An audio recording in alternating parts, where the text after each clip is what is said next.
இப்போ யார் கதையை பார்க்க போகிறோன்னா ஜாதி அவங்க கதையை பார்க்க போகிறோம். இவங்க வந்து விடுதலை போராட்ட வீரரும் கூட, அதுக்கப்புறம் வந்து கம்யூனிஸ்ட் இயக்க தலைவரும் கூட. அப்போ இவங்க வந்து கம்யூனிஸ்ட் இயக்கத்தில் வந்து ஈடுபாடு கொண்டதுனால அதில் பெருசாக இருந்திருக்காங்க. இவங்க அம்மா அப்பா எல்லோரும் எப்படின்னா, இவங்க வந்து ஒரு இஸ்லாம் மதத்தை சேர்ந்த பெண்ணு. அப்போ வந்து இவங்க வந்து ரயில்வே துறையில் வந்து இவங்க அப்பா எல்லோரும் வேலை பார்த்துருக்காங்க. 2 அண்ணன் உண்டு. இவங்க குடும்பம் இப்படி போயிட்டு இருக்கும்போது அந்த காலத்தில் வந்து பிரிட்டிஷ் ஏகாதிபத்தியம்னு இருந்திருக்கு.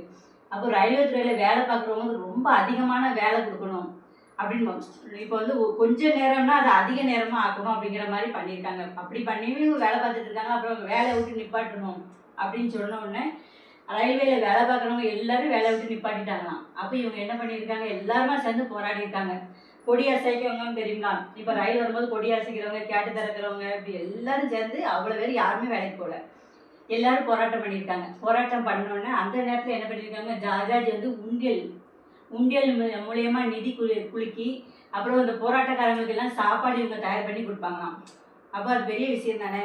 இந்த பெரிய போராட்டக்காரங்கன்னா கொஞ்சம் பேர் இல்லை, மொத்தமாக அவ்வளோ பேருமே போராடுறாங்க. அப்போ இவங்க வந்து நிதி திரட்டி கொடுக்குறது, சாப்பாடு ரெடி பண்ணி கொடுக்குறது, இப்படி உதவிகள், நிறைய தர்ம சிந்தனைகள்லாம் இவங்களுக்கு உண்டா. அப்போ இவங்க இப்படி இருக்கும்போது வந்து இவங்க நிறைய நல்ல விஷயங்கள் பண்ணியிருக்காங்க. இதே இதில் வந்து கோவிந்தராஜ் அப்படிங்கிறவர் வந்து தொழிற்சங்க தலைவராக இருந்திருக்காங்க.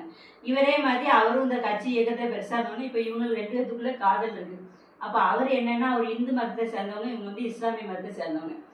அப்போ வந்து நம்ம ஜார்ஜ் வந்து ஒரு மீட்டிங்காக வெளிநாட்டுக்கு போயிருக்காங்க. போயிட்டு வர்றதுக்குள்ளே என்ன பண்ணியிருக்காங்க, சுதந்திர இந்தியா தான், சுதந்திரம் பெற்றவொடனே இந்த கம்யூனிஸ்ட் கட்சிக்கு தடைப்படுத்திட்டாங்க. கம்யூனிஸ்ட் கட்சி இவங்க இருக்கக்கூடாது அப்படின்னோடனே இவங்க வந்து பிடிவாரண்டி இவங்களுக்கு போட்டாச்சு.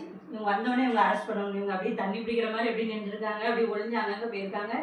போலீஸ்காரங்க பிடிச்சிட்டாங்க. பிடிச்சிட்டு இவங்களையும் பிடிச்சிட்டாங்க, கோவிந்தராஜ் அவரையும் பிடிச்சிட்டாங்க. 2 பேரையும் கடலூரில் உள்ள ஜெயிலில் போட்டாங்க. தனி ஜெயிலில் போட்டுட்டு அடித்து ரொம்ப கொடுமைப்படுத்தாங்க. சொல்லுவோம் உன் கூட சேர்ந்தவங்க யார், தலைமையாக இருக்கவங்க யாருன்னு ரொம்ப கொடுமைப்படுத்தி அடித்தாங்க. ஆனால் அவங்க மூச்சே விடல. இப்போ உள்ள காலம் வச்சுக்கோங்களேன், அடி தாங்காமல் அந்த அவன் தான் அப்படின்னு சொல்லி கொடுத்துருவாங்க. ஆனால் அப்போ வந்து எல்லாருமே தலைவரை காட்டி கொடுக்கக்கூடாது அப்படிங்கிறதுல ஒரு நேர்மையாக இருந்திருக்காங்க, நேர்மையாக வாழ்ந்துருக்காங்க. எவ்வளோ தூரம் கொடுமைப்படுத்த முடியுமோ அவ்வளோ தூரம் பண்ணியிருக்காங்க. இவங்கள ஒரு சிறையில் போட்டிருக்காங்க, அவங்கள ஒரு சிறையில் போட்டிருக்காங்க. அப்போ என்ன பண்ணாங்க அப்படின்னு சொன்னால், அப்போ வந்து பெண்களுக்கெல்லாம் வந்து தனியாக குளிக்கிறதுக்கு இடமே கிடையாதாம்மா. இப்போ ஆண் அதிகாரிகள்லாம் இருக்காங்கல்ல, அவங்க முன்னாடி தான் அவங்க குளிக்கிற மாதிரி தனி குளியறலையே கிடையாதாம். அப்போ இது இவங்களுக்கு ரொம்ப கஷ்டமாக இருந்திருக்கு. சிறைக்குள்ளேயே போராட்டம் பண்ணியிருக்காங்க. 16 நாள் சாப்பிடாம இருந்திருக்காங்க. 16 நாள் சாப்பிடவே இல்லை, தண்ணி எதுவுமே குடிக்கல. அப்போ 17ஆவது நாள் இவங்களுக்கு வந்து நீங்கள் எப்படியாவது சாப்பிடணும், இல்லைன்னா உயிருக்கே ஆபத்து அப்படின்னு, இல்லை என்னோட போராட்டம் வெற்றி பெற்றாலும் நான் சாப்பிடுவேன் அப்படின்னு இருக்காங்க. அப்போ என்ன பண்ணியிருக்காங்க, இந்த அதிகாரிகள்லாம் இவங்க அப்போ சாப்பிடாம செத்துக்கிட்டு போயிடக்கூடாது அப்படின்னு இவங்களால தான் இந்த சிறையில் இப்போ எல்லாத்துக்கும் பெண்களுக்கு தனி குளியலே வந்திருக்கலாம். அதை கொண்டு வர காரணம் யாருன்னா இவங்க தான். இவங்க பற்றி யாருக்கும் தெரியுமா, தெரியாது.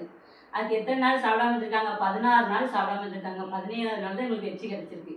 நான் இதுக்கு முன்னாடி உங்களுக்கு மணலூர் மணியம்மா கதை சொல்லியிருக்கேன்ல, மணலூர் மணியம்மாவும் இதே சிறையில் தான் இருந்திருக்காங்க. அப்போ வந்து இந்த ஜார்ஜ் வந்து உள்ளே போகும்போது அவங்க பாராட்டி கூப்பிட்டுருக்காங்க. நீ தானே அன்னைக்கு வந்து ரயில்வேக்கு வந்து போராட்டம் பண்ண அப்படின்னு சொல்லி பாராட்டி கூப்பிட்டுருக்காங்க. எப்படின்னா, இவங்க இந்த பாவாடைக்குள்ளே வந்து இந்த லட்டுலாம் வச்சு தச்சு வச்சுக்கிடுவாங்களாம். பெரிய பெரிய அரசு அதிகாரிகளுக்கு கொடுத்து அப்படி மறைமுகமாக கொடுக்க வைக்க, அப்படி கிரிமினல் மைண்டு நல்லா மூளை நல்லா யோசிப்பாங்களாம். அப்போ நம்ம மணலூர் மணியம்மா பற்றி உங்களுக்கு பாடம் எழுதினோம்னா அவங்களும் இதே சிலையில் தான் இருந்திருக்காங்க. அப்போ அவங்களும் இவங்க கூட போராட்டத்தில் கலந்துருக்காங்க. உண்ணாவிரதம் இருந்தாங்கல்ல, அந்த போராட்டத்தில் மணலூர் மணியம்மாவும் கலந்துருக்காங்க. அதுக்கப்புறம் தான் பெண்களுக்கு அப்படின்னு சொல்லி தனியாக குளியலறையும் கிடைச்சது வந்து இவங்களால தான். அப்புறம் வந்து சிறை கைதிகள்லாம் சின்ன குட்டி பிள்ளைங்களோட இருப்பாங்களா, அந்த பிள்ளைங்களுக்கு சரியான பால் ரொட்டி இப்படி எதுவுமே கிடைக்காதான்.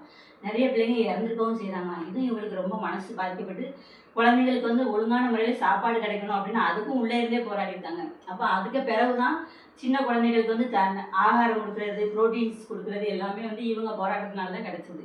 இப்போ இவங்க வாழ்க்கை பூரா போராட்டம் இப்படியே தான் 2 பேரும் இருந்திருக்காங்க. அப்புறம் இவங்க சிறையிலேருந்து வெளியில் வந்தவொடனே வந்து இவங்க கல்யாணத்துக்கு வந்து ரொம்ப எதிர்ப்பு தெரிவிச்சிருக்காங்க குடும்பத்தில். ஏன்னா வந்து இவர் இந்து, இவங்க வந்து இஸ்லாமிய முறைப்படி இருக்காங்களே அப்படின்னு சொல்லிட்டு யாருமே ஒத்துக்கிடலையாம். அவங்க வீட்டையும் ஒத்துக்கிடலை. கடைசி வந்து கோவிந்தராஜனோட அண்ணன் மட்டும் ஒத்துக்கிட்டார் போல. ஒத்துக்கிட்டு இந்த கல்யாணத்தை சமைச்சிட்டாரு. எளிய முறையில் புது ட்ரெஸ்லாம் போட்டு பெரிய ஆடம்பரமாக அப்படின்னு நடக்கலை. எளிய முறையில் பழைய ஆடை உடுத்தி 2 மாலையை மட்டும் மாற்றி இவங்க கல்யாணம் முடிச்சுட்டாங்க. அப்போது இவங்க பெரிய வசதி அப்படிலாம் கிடையாது. தனியாக நெல்லிக்குப்பத்தில் ஒரு வீடு எடுத்து தங்கியிருக்காங்க. என்ன பண்ணுவாங்க, சாப்பாடு எதுவும் கிடையாது, பெரிய வசதி கிடையாது, பூரா போராட்டம் தான் இவங்க பண்ணியிருக்காங்க. அப்போ ஒரு கடலை பார்சல் வாங்கலாம் 2 பேரும். அந்த கடலையை சாப்பிட்டுட்டு தண்ணி குடிச்சு படுத்துருவாங்க. நம்ம நிறைய நேரங்கள் அதான் அவங்க பண்ணியிருக்காங்க. இவங்க வேலை பூரா மக்களுக்காண்டி போராடுறது, இதுதான் அவங்க பண்ணியிருக்காங்க. இவங்க சுகபோகமாக வாழவே இல்லை. கடலையை சாப்பிட்டு தண்ணி குடிச்சிட்டு இப்படி படுத்துக்கிடுவாங்களாம். அப்போ வந்து இவங்க வாழ்க்கையில் வந்து நிறைய நல்ல விஷயங்களும் பண்ணியிருக்காங்க. இந்த ஜனநாயக மாதர் சங்கம் அப்படிங்கிறது வந்தது இவங்களால தான். பெண்களுக்குன்னு ஒரு அமைப்பு ஏற்படுத்தி மாதர் சங்கத்தை ஏற்படுத்தணும். அதுக்கப்புறம் வந்து சென்னையில் வந்து பெரிய அகில இந்திய மாநாடு நடத்தியிருக்காங்க. அதுக்கு தலைமை தாங்கிட்டு வந்தது யார்? ஜாஜாஜி அம்மா தான். ஜாஜாஜியோட வந்து கல்யாணத்துக்கு வந்து நம்ம பெரியார் இருக்கார்லாம், பெரியார் வந்து கைப்பட வாழ்த்து தந்திலாம் எழுதி அனுப்பி கொடுத்தாராம். இதெல்லாம் நம்ம பெரியார் வந்து நீங்கள் நல்லா வாழணும் அப்படின்னு சொல்லி வாழ்த்து தந்திலாம் அனுப்பிச்சிட்டாங்களாம். அப்போ இவங்க வந்து இப்படி நிறைய போராட்டங்கள் எல்லாமே சந்திச்சிருக்காங்க. இப்போ இவங்க முதுமை பகுதி எப்படி இருந்துச்சுன்னா, ரொம்ப இப்படி தள்ளாடி நடக்கவே முடியாட்டாலும் என்ன பண்ணுவாங்க, நேராக பஸ்ஸில் போவாங்களாம். பஸ்ஸில் ஏறி பஸ்ஸில் போய் நிறைய பெண்களுக்கு இப்படி பிரச்சனைகள் யார் எங்கே இருக்கோ அங்கே இருந்து பேசுவாங்களாம். பேசி போராட்டம் பண்ணுறது. அப்புறம் அவங்க வீட்டில் என்ன சாப்பாடு கொடுத்தாங்களோ அதே தலித் சமுதாய பெண்கள்கிட்ட தங்குவாங்களாம். அவங்க எளிய முறை சாப்பாடு தான், பாத்ரூம் வசதிலாம் கிடையாது அந்த காலம். சும்மா அவங்க விசாடி போய் இப்படி ஊராக போய் பிள்ளைங்கள்லாம் திரட்டி போராட்டத்துக்கு பேசுறது. இந்த வாழ்நாள் பூரா மக்கள் அப்படின்னு வாழ்ந்துருக்காங்க. அப்போ இப்போ என்ன பண்ணியிருக்காங்க அப்படின்னா, குண்டர்கள்லாம் இருக்காங்கல்ல, அடியாளுக்கு அப்படி சொல்கிறாங்களா, இவங்க வீட்டு முன்னாடி ஒரு தடவை வந்திருக்காங்க. இவங்க இப்படி போராட்டம்லாம் பண்ணியிருக்காங்களா, இவங்க எதுக்கு சொல்லணும் அப்படின்ட்டு எல்லாம் ஆள் கட்டையோட எல்லாம் வந்துட்டாங்களாம். அப்போ உங்களை பார்த்தா கட்சிக்கார ஆளுங்களும் தெரியல தம்பி, நீங்கள் என்ன செய்ய போகிறீங்க, உங்களுக்கு கோபமாக இருக்கா, என்னை வேணா அடிச்சுக்கிட்டீங்களா அப்படின்னு சொல்லிட்டு அப்படி தைரியமாக போய் நின்றுருக்காங்க. என்னை வேணா அடிச்சுக்கிட்டீங்களா, உங்களுக்கு கோபமாக இருக்குன்னு அப்படின்னோன்னு அவங்களுக்கு ஒன்றுமே உடவே இல்லையா. கட்டையப்புறம் தூரம் போட்டு போயிட்டாங்க. அவ்வளோ தூரம் இவங்க பேசுறதும் நல்லா இருக்குமா. எந்த ஒரு பிரச்சனைனாலும் ஒரு மக்களுக்கு ஒரு பிரச்சனைனா இவங்க கம்பை தூக்கிட்டு போயிடுவாங்க. அடிதடி நடக்குன்னு வச்சுக்கேன், ஒரு கம்பை தூக்கிட்டு யார் தான் அடிக்காம பார்த்துரும் அப்படின்ட்டு. இவங்களை வந்து மிரட்டணும் அப்படின்னு சொல்லி வந்த கூட்டமே வந்து இவங்க பேச்சை கேட்டு பூரா கட்டையும் போட்டு போயிட்டாங்க. அப்போ அவ்வளோ தூரம் இவங்க ஒரு நல்ல வாழ்க்கையை வாழ்ந்துருக்காங்க. கடைசி காலம் இவங்களுக்கு என்னென்னா ஒரு வியாதி, ஞாபகம் மறதி.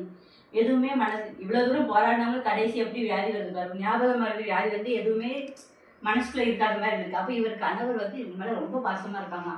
தினசரி செய்தித்தாளை வந்து வாசித்து அவங்களுக்கு புரியுதோ என்னமோ, இன்னைக்கு இது நடந்திருக்கு அப்படின்னு தலைமாட்டில் இருந்து வாசித்து காமிப்பாங்க. கடைசியாக இவங்க வந்து ஒரு நாள் இறந்தும் போயிட்டாங்க. இந்த ஞாபகம் மறதி வியாதியால் பூரா நாடுன்னு உழைச்சி இந்த நாட்டுக்காண்டியே கடைசி மரணமாக அடைஞ்சிட்டாங்க. இப்போ இவங்களால தான் நம்மளுக்கு நிறைய நல்ல விஷயங்கள் நடந்திருக்கு. இவங்க பேர் யாருக்கும் தெரியாதுல்ல, அப்போ நம்மளுக்கு தெரிஞ்சுக்கிறது மூலயமா. ஓகேவா?